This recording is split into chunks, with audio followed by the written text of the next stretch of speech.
Hello guys, welcome back to my channel. आज हम discuss करेंगे अपना मैथ का नेक्स्ट चैप्टर जिसका नाम क्या है डिटर्मिनेंट। इसके अंदर आज हम डिस्कस करेंगे अपने कंप्लीट कंसेप्ट्स को और मैं आपको कवर कराऊंगी आपके एक्सरसाइज 4.1, 4.3 और एक्सरसाइज 4.4। तो उनके हम सभी मोस्ट इंपोर्टेंट क्वेश्चंस, किस टाइप के क्वेश्चंस आपसे पूछे जाते हैं, सब कुछ इस वीडियो में डिस्कस करेंगे। तो सबसे पहले हम देखते हैं कि डिटर्मिनेंट का मतलब क्या होता है और डिटर्मिनेंट और मैट्रिक्स में फर्क क्या होता है। तो मैट्रिक्स क्या होती है, किसी भी ऑर्डर की हो सकती है। आपको मैंने मैट्रिक्स में पढ़ाया भी था कि मैट्रिक्स क्या होती है, किसी भी ऑर्डर की हो सकती है, 3x2, 2x3, किसी भी ऑर्डर की हो सकती है। लेकिन जो डिटर्मिनेंट है वो कैसी होती है, हमेशा स्क्वायर मैट्रिक्स की होती है। अब मैं आपको एक सिंपल तरीके से बताऊं तो मैट्रिक्स की ही डिटर्मिनेंट होती है। मैट्रिक्स क्या होती है, जैसे कोई मैट्रिक्स लिखी है मैंने ABCD, तो डिटर्मिनेंट, अभी ये मैट्रिक्स का नाम मैंने A लिख दिया, तो अगर मुझे कोई कहे डिटर्मिनेंट ऑफ ए, तो इस मैट्रिक्स का हमें क्या निकालना होता है, डिटर्मिनेंट निकालना होता है। तो डिटर्मिनेंट ऑफ ए को आप ऐसे भी लिख सकते हो, डिटर्मिनेंट ऑफ ए, या फिर डिटर्मिनेंट ऑफ ए का साइन आप ये भी लिख सकते हो। इसको आप मॉड्यूलस नहीं बोलते हो, इसको आप बोलते हो डिटर्मिनेंट ऑफ ए, या फिर आप इस ट्रायंगल डेल्टा से भी शो कर सकते हो डिटर्मिनेंट ऑफ ए। अभी ये आपकी मैट्रिक्स थी, तो डिटर्मिनेंट ऑफ ए को आप ऐसे भी लिख सकते हो ABCD। ऐसे ही डिटर्मिनेंट ऑफ ए की आप वैल्यू, डिटर्मिनेंट का मतलब क्या होता है, एक तरह से एक वैल्यू होता है। ये सब कुछ क्या होता है, डिटर्मिनेंट ऑफ ए को सिंप्लीफाई करते हैं। मतलब अगर ये कोई मैट्रिक्स है तो मैट्रिक्स का मतलब क्या है, अरेंजमेंट ऑफ एलिमेंट्स कि in the rows and columns. तो मतलब हमने कोई ए एलिमेंट था, बी एलिमेंट था, सबको रो और कॉलम में क्या कर दिया, सेट कर दिया। और डिटर्मिनेंट क्या होता है, वैल्यू ऑफ मैट्रिक्स, कि कोई जो भी मैट्रिक्स है इसकी एक वैल्यू, क्या नंबर सिंप्लीफाई करके आता है, उसे हम क्या कहते हैं, डिटर्मिनेंट कहते हैं। तो डिटर्मिनेंट हमेशा एक स्क्वायर मैट्रिक्स का ही निकलता है। और मैट्रिक्स क्या होती है, किसी भी ऑर्डर की हो सकती है वैसे तो, लेकिन डिटर्मिनेंट क्या होता है, हमेशा स्क्वायर मैट्रिक्स का होता है। मैट्रिक्स देखते हैं, मैट्रिक्स एक अरेंजमेंट है और डिटर्मिनेंट का एक वैल्यू, ये मैंने आपको बता दिया। मैट्रिक्स में एडिशन और मल्टीप्लिकेशन दोनों हम कर सकते हैं, लेकिन डिटर्मिनेंट में वैल्यूज एडिशन एंड मल्टीप्लिकेशन होती है। मतलब अगर मैं कहूं कि ये आपकी एक डिटर्मिनेंट का साइन ये लगा दिया मैंने, ऐसे ही एक और डिटर्मिनेंट है, तो आप ऐसे नहीं कर सकते। मैट्रिक्स में तो होता है कि अगर मैंने यहाँ सेम टू सेम एक डिटर्मिनेंट लिखी तो आपके पास हो जाएगा A+A, B+B, ऐसे करते हैं हम। लेकिन डिटर्मिनेंट में क्या होता है, जो इसकी वैल्यू निकल के आई, वैल्यू क्या होगी, ये मैं निकालना सिखाऊंगी। जो ये वैल्यू निकल के आई, इसको आप मल्टीप्लाई या प्लस करते हो। तो वही आपको यही लिखा हुआ है कि मैट्रिक्स में एडिशन मल्टीप्लिकेशन सिंपल एलिमेंट्स के बीच में हो जाता है और डिटर्मिनेंट में क्या होता है, वैल्यूज के बीच में होता है। अब मैट्रिक्स इक्वल कब होती है, जब elements are equal at same position. मतलब अगर कोई मैंने दो मैट्रिक्स लिखी, एक ये और एक और कोई मैट्रिक्स है, तो अगर यहाँ वाला एलिमेंट और इस वाली मैट्रिक्स का एलिमेंट सेम मैच कर रहा है तो उसे क्या कह देते हैं, इक्वल मैट्रिक्स। हमने मैट्रिक्स में पढ़ा हुआ है। लेकिन डिटर्मिनेंट कब इक्वल होती है, जब अगर ये कोई डिटर्मिनेंट है और इसके जैसे एक और डिटर्मिनेंट है, चाहे उसके एलिमेंट्स अलग अलग है, चाहे उसके एलिमेंट मैंने लिखा है BDAC मैंने लिख दिया। अब अगर इसकी वैल्यू सेम टू सेम यही वैल्यू आ रही है तो वो डिटर्मिनेंट्स इक्वल हैं, एलिमेंट से कोई फर्क नहीं पड़ता।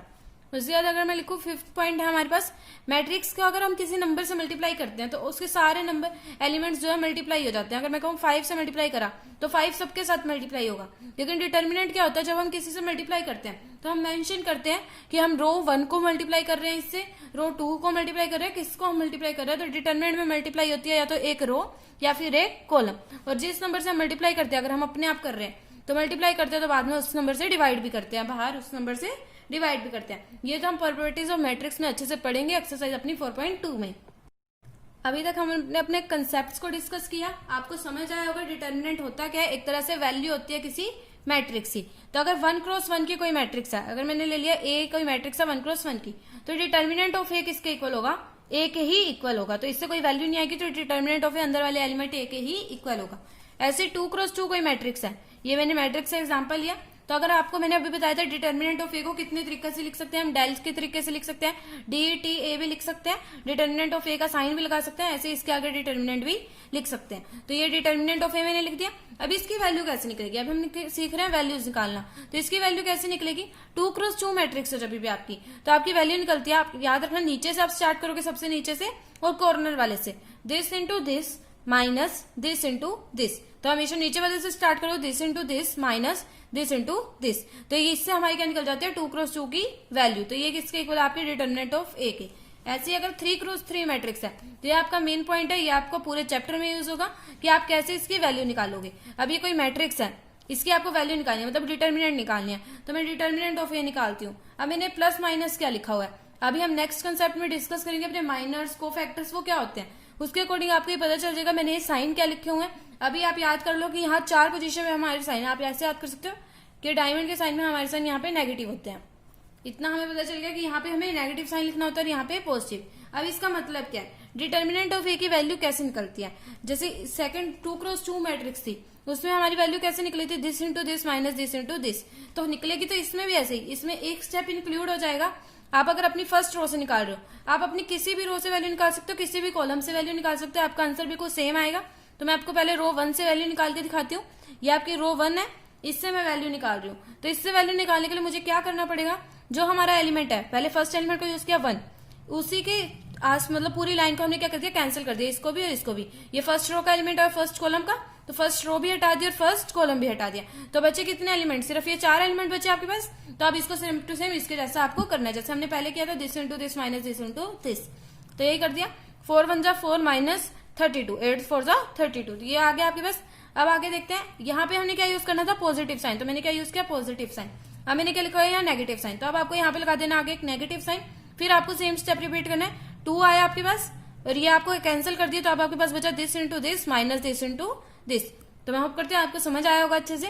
अब आपके पास प्लस साइन यूज करना है आपको, +3, अंदर क्या बचेगा, 8 2 16 माइनस 5। तो ये आया आपके पास। हमेशा आपको कॉर्नर वाले एलिमेंट को यूज करना है, जिसमें नहीं आ सकता है, तो कॉर्नर से स्टार्ट करना है और नीचे वाली लाइन से स्टार्ट करना है, ये लिखना। तो इससे आपकी वैल्यू बिल्कुल करेक्ट आई, आपकी वैल्यू आई 29। अब मैंने चेक करा अपनी रो 2 से देखना, तो रो 2 से मैं अगर वैल्यू निकालती हूँ, तो ये मेरी रो 2 है, इससे मैं वैल्यू निकालू तो 2 के आगे क्या आ रहा है, नेगेटिव साइन हमें यूज करना है। तो नेगेटिव -2, आगे क्या बचेगा, 8 माइनस, अगर मैं इसको हटा दूं तो 8 माइनस 24। तो ऐसे करके आप इसकी वैल्यू खुद निकाल के चेक कर सकते हो। तो आपकी इसकी वैल्यू भी क्या आएगी, 29। तो यही लिखा हुआ है, expanding on determinant along any row और column gives the same value. तो ये पॉइंट बहुत इंपॉर्टेंट है कि आप किसी भी कॉलम से किसी भी रो से एक्सपेंड कर सकते हो और आपका आंसर क्या आएगा, बिल्कुल सेम आएगा। आपका एक्सरसाइज 4.1 में ऑलमोस्ट सिर्फ यही क्वेश्चन पूछे हुए कि आपको डिटर्मिनेंट को एक्सपेंड करना हो, उसकी वैल्यू निकालनी है। एक हमारे पास बहुत इंपॉर्टेंट पॉइंट है, value of determinant remains unchanged if its rows and columns are interchange. मतलब अगर उसकी सारी रोज को कॉलम बना दे और कॉलम्स को रोज बना दे, तो ये किसकी बात कर रही हूं मैं, ट्रांसपोज कर दूं। मतलब अगर आप किसी कोई मैट्रिक्स अगर आपको ये गिवन थी, इसका आपने अगर ट्रांसपोज कर दिया, जैसे A1 A2 A3 इधर आ गया, रो के क्या बन गई, कॉलम बन गए, और कॉलम की क्या बन गई, रोज बन गई। तो भी अगर आप इनकी वैल्यूज निकालोगे तो वैल्यू क्या आएगी, आपकी बिल्कुल सेम आएगी। तो यही हमारे पॉइंट्स 4.1 में इंक्लूड होने थे। हम एक बार क्वेश्चंस को देखते हैं, आपके किस तरह के क्वेश्चंस पूछे गए हैं आपकी बुक में। तो एनसीईआरटी बुक में आपके एक्सरसाइज 4.1 में आपसे सिर्फ यही क्वेश्चन पूछा हुआ, evaluate the determinant in exercise 1 and 2। तो मतलब इन दोनों में क्या करना है, आपको इवैल्यूएट करनी है डिटर्मिनेंट को, मतलब दोनों की क्या करनी है, वैल्यू निकालनी है। वो मैंने आपको सिखा दिया। क्या है, 2x2 मैट्रिक्स है, तो 2x2 में तो सिंपल होता है, this into this minus this into this. ऐसे ही इस क्वेश्चन में करना है आपको। अब ये थर्ड क्वेश्चन है आपका कि अगर ए आपके पास ये है तो आपको शो करो दिस इक्वल्स टू दिस। तो इसमें आपको क्या करना है, अब इसमें आपकी वो वाली प्रॉपर्टी आपकी यूज होगी। मैंने आपको बताया था कि देखो, अब 2 से ए पहले मल्टीप्लाई हुआ, बाद में वैल्यू निकाली हुई है, और इसमें क्या 4 बाद में मल्टीप्लाई करना और पहले हमने डिटर्मिनेंट की वैल्यू निकालनी है।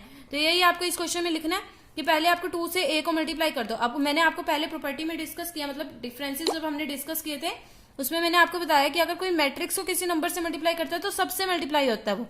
तो अगर मैं 2 को पहले ही ए से मल्टीप्लाई कर दूंगी तो यहाँ पे क्या बन जाएगा, 2, यहाँ 4, यहाँ 8 और यहाँ पे 4। फिर मुझे क्या करना है, उसकी वैल्यू निकाल देनी है। और इसमें क्या करना है, आपको सीधा वैल्यू निकालनी है और फिर बाद में उस वैल्यू को 4 से मल्टीप्लाई करना है। तो आपको प्रूफ करना है कि इक्वल है, तो हाँ आपके इक्वल आएंगे ये। उसके बाद फोर्थ क्वेश्चन भी सेम ऐसे ही है आपका, इसमें 3 और 27 का लिखा और 3x3 मैट्रिक्स है आपकी।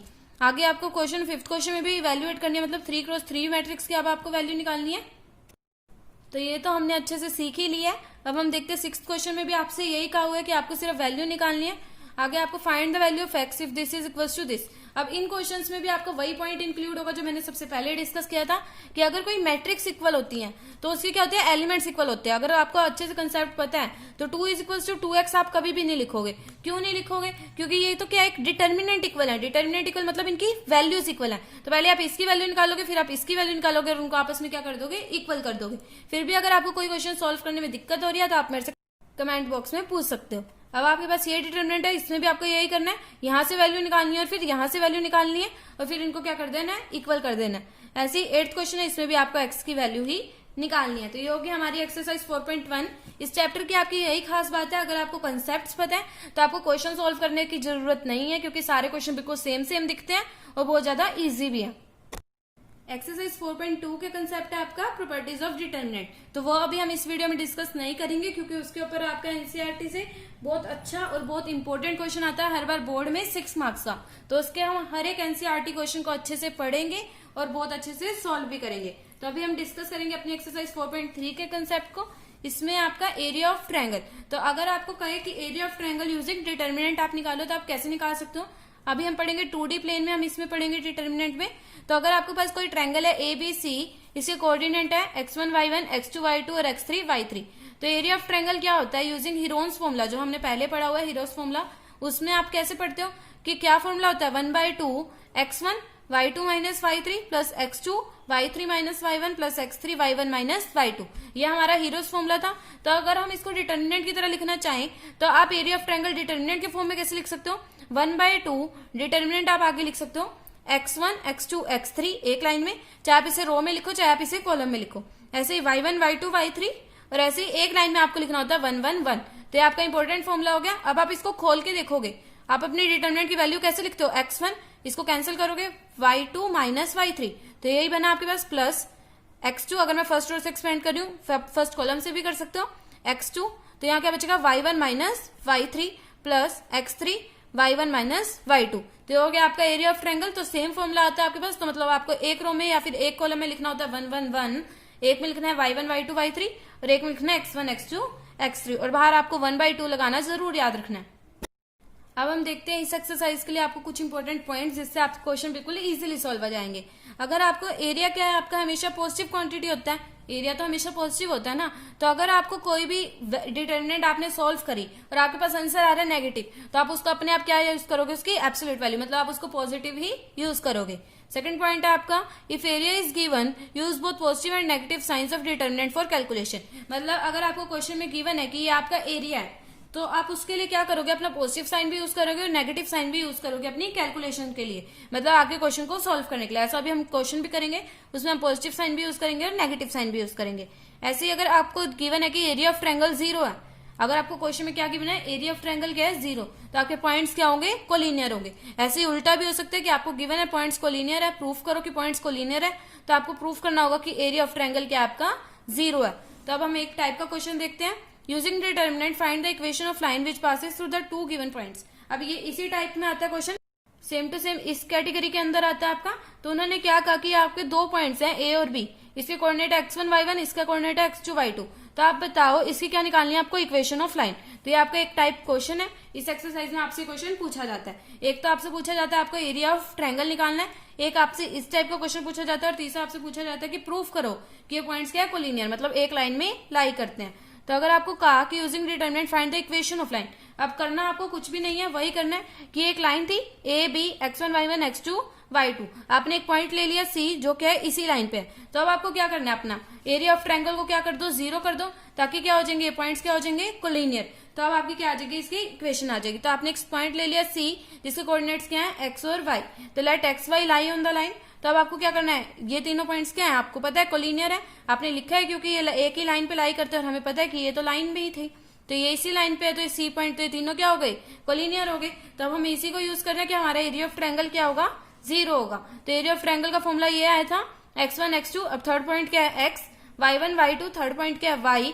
और लास्ट टाइम में हमें क्या लिखना है 1 1 1। तो ये किसके इक्वल होगा हमारा 0 के। तो आपके पास आंसर किसकी फॉर्म में आ जाएगा x और y की फॉर्म में, क्योंकि इसकी वैल्यू तो आपको क्वेश्चन में कुछ ना कुछ गिवन होगी 1 2 कुछ भी गिवन होगा। यहाँ पे x y हमने अपनी तरफ से लिए तो आपका आंसर किसकी फॉर्म में आएगा x और y की फॉर्म में। तो वही होगी आपकी इक्वेशन ऑफ लाइन। अब अगर आपको कहे कि प्रूफ करो पॉइंट्स कोलिनियर है तो भी आपको यही करना है, आपको अपने 3 पॉइंट्स गिवन होंगे या फिर नहीं गिवन है तो आपको एक्स वाई, अगर आपको ये 3 पॉइंट गए तो अगर आपको कहा कि ये 2 पॉइंट कोलिनियर है तो आप थर्ड पॉइंट अपनी मर्जी से ले लोगे, नहीं तो अगर 3 दिए तो तीनों को आप ऐसे सोल्व करोगे x1 y1 x2 y2 x और y 1 1 1 लिखोगे और इक्वल टू 0 पुट कर दोगे। अगर आपका इक्वल टू 0 आ गया तो ये क्या हो जाएंगे कोलिनियर हो जाएंगे। अब हम देखेंगे अपने बहुत ज्यादा इंपॉर्टेंट क्वेश्चन को जो कि आपका एग्जाम्पल नंबर 18, इसमें आपके ऑलमोस्ट सभी कंसेप्ट कवर हो जाएंगे इस एक ही क्वेश्चन में। तो देखते हैं अपने क्वेश्चन के स्टेटमेंट को। Find the equation of line joining A 1 3 b 0 0 using determinant. अब फर्स्ट पार्ट में तो हमें क्या कहा इक्वेशन निकालो लाइन की, तो ये हमने डिस्कस किया ये 2 पॉइंट्स हैं ए और बी, ए के पॉइंट ये गिवन है हमें, बी का ये गिवन है, सी मैंने अपने आप ले लिया एक्स वाई। अब इक्वेशन निकालने के मुझे क्या करना है, इनको क्या लिख देना है कि ये कोलिनियर है, कि ये एक ही लाइन पे लाई कर रहे हैं, तो इनका एरिया क्या होगा इक्वल टू 0। तो एरिया कैसे निकला 1/2, 1 0 और x एक लाइन में, 3 0 और y एक लाइन में, और 1 1 1 एक लाइन में, इक्वल टू 0। जैसे ही मैंने पुट किया तो बाहर क्या बचा 1/2, तो इधर जाके 0 ही हो गया। तो यहाँ पे क्या आया आपके पास, अगर मैं सेकंड रो से, अब मैं आपको बताती हूँ, आप उस रो से वैल्यू निकालो या फिर उस कॉलम से वैल्यू निकालो जिसमें आपकी मैक्सिमम 0 है, क्योंकि अगर जिसमें 0 होगी उससे आप कुछ भी मल्टीप्लाई करोगे तो 0 ही हो जाएगा। जैसे कि मैंने अभी यहाँ सेकंड कॉलम से वैल्यू सेकंड रो से वैल्यू निकाली, तो यहाँ से अगर मैं फर्स्ट एलिमेंट को देखूं तो ये क्या कर देगा 0 ही कर देगा, 0 से बाद में मल्टीप्लाई हुआ इससे भी 0 हो जाएगा, तो यहाँ से बचा 1। तो अब मैंने क्या कहा था आपको, जो भी एलिमेंट्स डायमंड की शेप में यहाँ पे क्या आ जाएंगे नेगेटिव साइन आएगा, तो माइनस का 1। अब यहाँ पे क्या बचा y माइनस 3x, तो यही आपके पास वैल्यू इक्वल टू 0। आप सोल्व करके भी देख सकते हो, पूरा लिख के 0, अगर यहाँ पे लिखोगे 3 माइनस वाई तो 0 से ही तो मल्टीप्लाई होना उसको बाद में, तो 0 हो जाएगा वो, तो y इक्वल्स टू 3x। तो अब आपसे इस क्वेश्चन में एक और पार्ट पूछा हुआ है, and find k if d k, 0 is a point such that area of triangle ABD is 3 square units. तो उन्होंने क्या कहा k की वैल्यू निकालो, क्यों, क्योंकि k मतलब क्या है, d क्या है, एक पॉइंट है जो कहाँ पे क्या कर रहा है, एक ट्रायंगल बना रहा है AB के साथ। तो ABD एक ट्रायंगल है और उसका एरिया क्या है 3 स्क्वायर यूनिट्स, तो हमें d के पॉइंट्स कोऑर्डिनेट्स निकालने हैं। तो अब देखते हैं, हमने अपनी फिगर बनाई एक तरह से, तो मैंने बना दिया एक ट्रायंगल ABD। AB तो मेरे यहाँ थे 1 3 और ये क्या था 0 0, D हमें गिवन है k और 0। तो हमें क्या कहा कि एरिया ऑफ ट्रायंगल जो बनेगा वो 3 स्क्वायर यूनिट्स है। तो अभी मैंने आपके साथ एक पॉइंट डिस्कस किया था कि अगर एरिया ऑफ ट्रायंगल आपको गिवन है तो आप पॉजिटिव साइन भी यूज करोगे और नेगेटिव साइन भी यूज करोगे। अब एरिया ऑफ ट्रायंगल का हमारी तरफ से फॉर्मूला क्या होता है 1/2, आप कोऑर्डिनेट्स लिखोगे यहाँ पे 1 0 और k, ऐसे यहाँ पे लिखोगे 3 0 0 और यहाँ पे क्या लिख दोगे लास्ट लाइन में 1 1 1, तो डिटर्मिनेंट होगी इक्वल्स टू +-3। अब आपको क्या करना है, सिर्फ अपनी डिटर्मिनेंट की वैल्यू लिखनी है, यहाँ से आप अपनी वैल्यू निकाल सकते हो, और यहाँ से क्या लिख दिया +-3। तो यहाँ क्या 1/2, अगर मैं सेकंड रो से निकाली तो मैंने कैसे निकाल दी, तो ऐसे करके यहाँ से 0 और यहाँ से क्या हो गया -3k, और यहाँ पहले नेगेटिव साइन आएगा तो -1 -3k इक्वल्स टू 3k/2, जो क्या हो गया +-3, तो k की वैल्यू क्या हो गई आपकी +-2। तो आपके इस एक्सरसाइज में इसी तरह से आपको क्वेश्चन पूछे हुए हैं इक्वेशन ऑफ लाइन निकालने के या फिर आपको कोलिनियर प्रूफ करने के। तब हम देख लेते हैं एक बार अपनी एक्सरसाइज को। इसमें आपसे पहला क्वेश्चन पूछा हुआ है find the area of triangle with vertices this. तो आपको सिर्फ एरिया ऑफ ट्रायंगल निकालना है और आपके ये वर्टिसेस गिवन है। उसके बाद आपको क्वेश्चन पूछे हुए हैं show that points this are collinear. तो आपको सिर्फ 3 पॉइंट्स को कोलिनियर प्रूफ करना है, मैंने आपको बता दिया कैसे करते हैं। अब आपको क्या पूछा है find the value of k if the area is 4 square units and vertices are this this this. तो ये क्वेश्चन आपका सेम इस क्वेश्चन की तरह, आपको क्या करना है के की वैल्यू निकालनी है। उसके बाद फोर्थ क्वेश्चन में आपसे पूछा है find the equation of line joining these points. तो 2 पॉइंट्स गिवन है आपको, तो आपको क्या निकालना है इक्वेशन ऑफ लाइन। तो थर्ड पॉइंट आपके ले लोगे एक्स और वाई। इसमें भी आपसे यही पूछा हुआ है। अब इसमें क्या गिवन है आपको, एरिया गिवन है और वर्टिसेस गिवन है, आपको के निकालना है। तो एरिया आपको क्या निकालना पड़ेगा +-35 आपको लेना पड़ेगा और फिर आपको क्या निकाल देनी है सिर्फ के की वैल्यू। अब हम डिस्कस करेंगे अपना एक्सरसाइज 4.4 के कंसेप्ट को। इसके अंदर आपको पढ़ना है माइनर और कोफैक्टर। इस कंसेप्ट से आपको अच्छे से पता चल जाएगा कि मैंने वहां पे नेगेटिव साइन क्यों इंक्लूड किया था यहाँ पे 4 पॉइंट से, मतलब यहाँ पे और यहाँ पे और यहाँ पे। तो अब आपको पता चलेगा क्यों मैंने नेगेटिव साइन लिया था। सबसे पहले हम देखते हैं माइनर क्या होता है। माइनर को आप रिप्रेजेंट करते हो कैपिटल M, I और J से। I J क्या आपकी, I रिप्रेजेंट करता है कि कौन से रो के एलिमेंट का आप निकाल रहे हो और कौन से कॉलम का निकाल रहे हो। तो जैसे अगर ये कोई डिटर्मिनेंट आपको गिवन है A11, A12, A21 और A22, तो 1 1 का मतलब क्या होता है फर्स्ट रो और फर्स्ट कॉलम, 1 2 का मतलब फर्स्ट रो और सेकंड कॉलम, ऐसे ही इन दोनों का मतलब। तो अगर आपको कहे माइनर निकालो, माइनर ऑफ M11, आपसे पूछा जाएगा कि इस एलिमेंट का माइनर बताओ, इसका माइनर बताओ, तो आप क्या लिखोगे कि आप कौन से एलिमेंट का निकाल रहे हो 1 1 का, तो माइनर M11। तो I J ये रिप्रेजेंट करता है आपका। तो 1 1 का जो माइनर होगा वो कैसे निकालेंगे आप, सेम उसी तरीके से निकालेंगे आप, इसको और इसको डिस्क्वालीफाई कर देंगे जिसमें ये है। तो फर्स्ट रो में और फर्स्ट कॉलम में इन दोनों को हटा दिया तो बचा क्या A22, तो आपने लिख दिया इसका माइनर।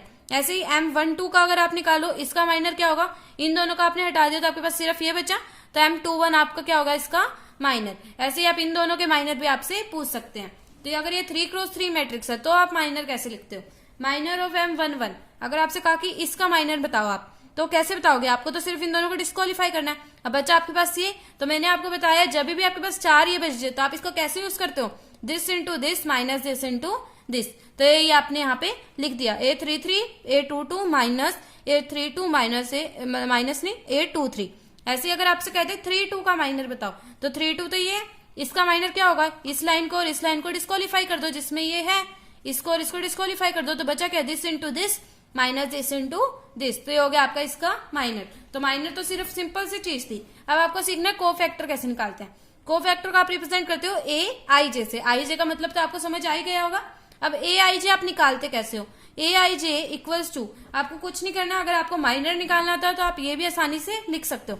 इसके लिए सिर्फ आपको क्या लिखना है, AIJ माइनर के इक्वल होता है, लेकिन इसमें क्या होता है, सिर्फ एक साइन का फर्क होता है। साइन भी कैसे, -1i + j। अगर आप ये लगा देते हो किसी भी फैक्टर के, किसी भी एलिमेंट के माइनर के आगे, तो आपका क्या बन जाता है, वो कोफैक्टर बन जाता है। अब देखते कैसे लिखूंगी मैं इसे। अगर मुझे कहा जाए A11 निकालो तो किसके इक्वल होगा, आप देखो मैंने i और j की जगह 1 और 1 पुट किया, -1 1 + 1 क्या हो गया 2, तो -1 की पावर स्क्वायर हो गया, तो -1 क्या हो जाएगा +1 हो जाएगा, और M11 बनेगा। यहाँ पे i और j की जगह सिर्फ मैंने वैल्यू डाली है, ये आपको फॉर्मूला याद रखना है। यहाँ क्या बन गया 1 और 1, तो M11 ही बचा आपके पास आंसर में, तो ये आपके पास आ गया। ऐसे ही M11 की वैल्यू क्या थी, और ये थी, तो आप ये वैल्यू क्या लिख सकते हो कि यही इसका कोफैक्टर है और ये इसका माइनर है। आगे देखते हैं A12 क्या होगा, A1 i की जगह क्या लिख दिया 1 और j की जगह लिख दिया 2, तो मतलब इस एलिमेंट की बात हो रही है, इसका कोफैक्टर हमें बताना है। तो आपने क्या करा 1 और 2 यहाँ पुट कर दिया, 1 + 2 क्या हो गया 3, तो -1 क्या आ जाएगा आपके पास साइन, नेगेटिव साइन आएगा आगे, तो मतलब यहाँ पे क्या हो गया -M12। A13 का आपने लिख के देखा तो यहाँ पे क्या बन गया 1 और 3 4, तो ये तो स्क्वायर 4 टाइम्स हो गया, तो मतलब साइन पॉजिटिव हो जाएगा। ऐसे ही आप 2 1 का चेक करोगे, 2 और 1 3, तो मतलब जब भी आपका ऊपर ओड बनेगा तो आपके आगे क्या आ जाएगा नेगेटिव साइन। तो ओड आपका कहाँ कहाँ पे बनेगा, 1 2 पे बनेगा, 2 1 पे बनेगा, 2 3 पे बनेगा और 3 2 पे बनेगा। मतलब ये सारे एलिमेंट, इन सबका कोफैक्टर क्या होगा, माइनर के आगे नेगेटिव साइन, बाकी सबके कोफैक्टर क्या होगा, माइनर के इक्वल होगा। तो माइनर आपको निकालने आ गया। अब आपको कोफैक्टर भी पता चल गया कि सबका कोफैक्टर सेम होता है, बस इन चार को छोड़ के इन चारों के आगे क्या लगा देते हैं हम, एक नेगेटिव साइन, उससे आपके सबके कोफैक्टर भी आ गए। अब आप चाहते हो मैं वो नेगेटिव साइन मैंने क्यों लगाया था। अब वैल्यू ऑफ डिटरमिनेंट की एक डेफिनेशन ये भी होती है, आप इस तरह से लिखो, अब आपको अच्छे से कंसेप्ट पता चलेगा कि वैल्यू ऑफ डिटरमिनेंट आपने निकाली कैसे थी।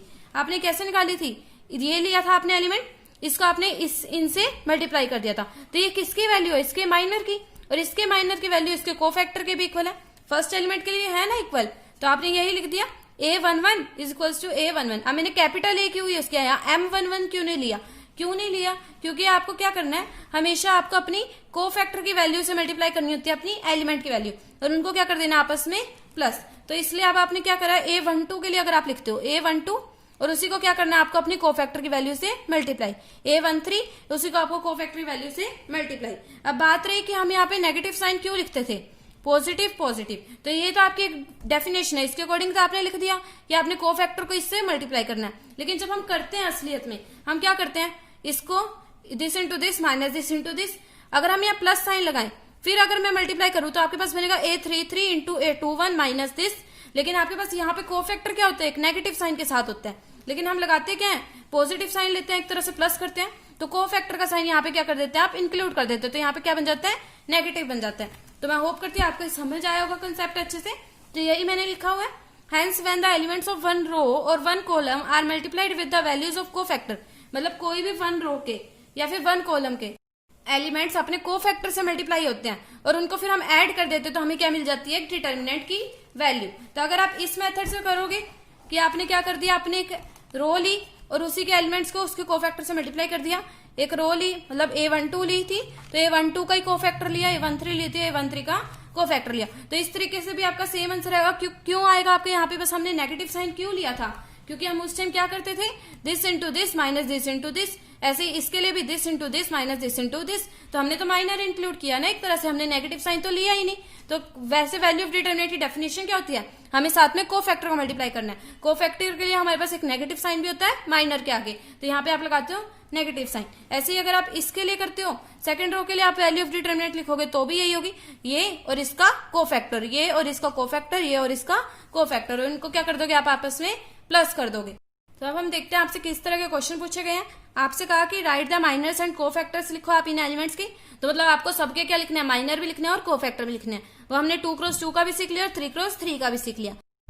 तो अब हम देखते हैं अपने थर्ड क्वेश्चन को। Using cofactor of element of second row evaluate del is equals to this. तो अब इसमें क्वेश्चन में आपसे पूछा क्या हुआ है, वही पहले वाला कंसेप्ट, आपको सिर्फ इसकी वैल्यू निकालनी है। अब इसमें लिख क्या दिया, अब बच्चे कंफ्यूज क्यों हो जाते हैं कि आपको कोफैक्टर का यूज करना है। तो आपको कुछ भी नहीं करना है, आपको सिर्फ अपनी सेकंड रो लो, ये सेकंड रो, और इससे सेम टू सेम जैसे आप डिटरमिनेंट की वैल्यू निकालते हो वैसे आपको वैल्यू निकाल देनी है। नेगेटिव साइन किस किस के आगे आएगा, इन दोनों के आगे आएगा। क्यों आएगा, क्योंकि आपने देख ही लिया, वो आपने अच्छे से सीख लिया। अभी मैंने आपको बताया i प्लस जे करोगे तो आपके पास इन चारों के आगे क्या आ जाता है, इनके माइनर के आगे नेगेटिव साइन। फिर आप अगर आप डिटरमिनेंट का फॉर्मूला लगाते हो तो वो यहाँ पे नेगेटिव साइन को क्या कर लेते हैं, इंक्लूड कर लेते हैं। तो अब हम देखते हैं फोर्थ क्वेश्चन को। इसमें भी आपसे यही पूछा, आपको थर्ड कॉलम का यूज करना है सिर्फ। अब आपका फिफ्थ क्वेश्चन, आपको क्या कहा गया कि ये एक एलिमेंट है, I J is a cofactor of A I J, then the value of del is. तो इसका मैंने आपको फॉर्मूला बता दिया, जो आपके यहाँ पे सेम सेम हो वो आपका आंसर हो जाएगा, क्योंकि हमने यही लिखा है कि जो भी रो उसी के कोफैक्टर का आपको उससे मल्टीप्लाई करना है। तो उसी के कोफैक्टर का अगर आप उससे मल्टीप्लाई करोगे तो सेम सेम आप आंसर ढूंढ लो। तो ये हो गया आपका ऑप्शन डी। तो मैं होप करते हैं आपको तीनों एक्सरसाइज के कंसेप्ट्स और अच्छे से क्वेश्चंस भी समझ आए होंगे। और फिर भी अगर आपको कोई भी डाउट है तो आप मुझसे डिस्क्रिप्शन बॉक्स में पूछ सकते हो। प्लीज इस वीडियो को लाइक करें और मेरे चैनल को जरूर सब्सक्राइब करें। Thank you.